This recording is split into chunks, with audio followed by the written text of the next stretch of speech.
Hey everyone, welcome to the third episode of the Revenue Journey. My name is Asher and I'm here to share my journey, observations and perspective doing technology sales in Southeast Asia. Now today, I'm back with another observation and I want to talk about two things, managers and cultures. When I first started prospecting, I was taught to reach out to the decision makers because they are the ones who have a say on how a budget is spent. As a BDR, I managed to get several conversations here and there, but it was tough most of the time, and I often don't get replies from most of these decision makers. And if you think about it, it makes sense because these people are so busy and they have so many emails from salespeople requesting for their time that they simply can't entertain every single message and give every salesperson 30 minutes. So if you're like me, you may have seen this idea of selling from the bottom up.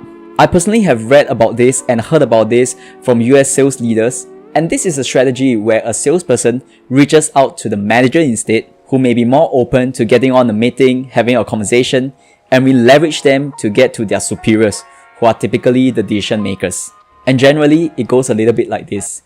You reach out to the managers, you have a conversation with them, you do a good discovery call, you show the value and the benefit that your product has, and after you have had that good conversation, you ask if they could speak to their superior on your behalf, or maybe you could get some information from them and use those information to reach out to their superior.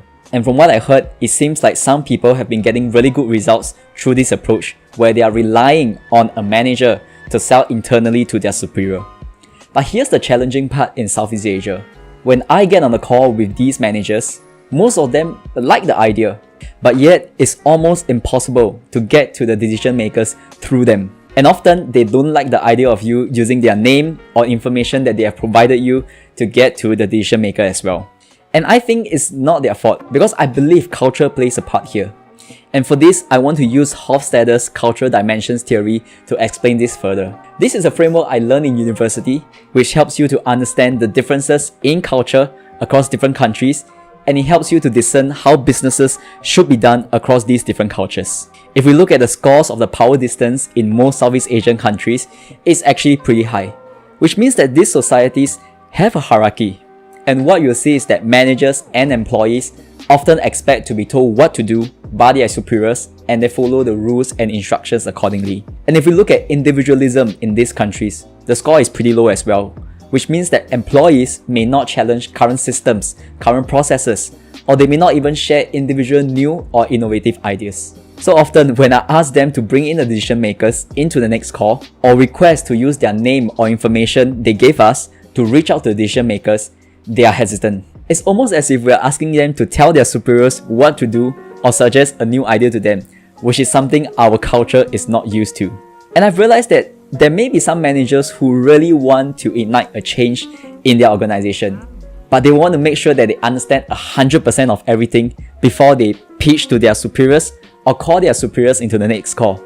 But that is almost impossible to achieve. Now, if we compare the scores to Western countries or countries who may have been influenced by Western culture, such as US, Canada, or even Australia, it's exactly the opposite. So I would love to know, do you have similar observations? For those of you who have spoken to managers across different countries or different cultures, comment down below or even shoot me a DM and let's chat and see how we can explore this further.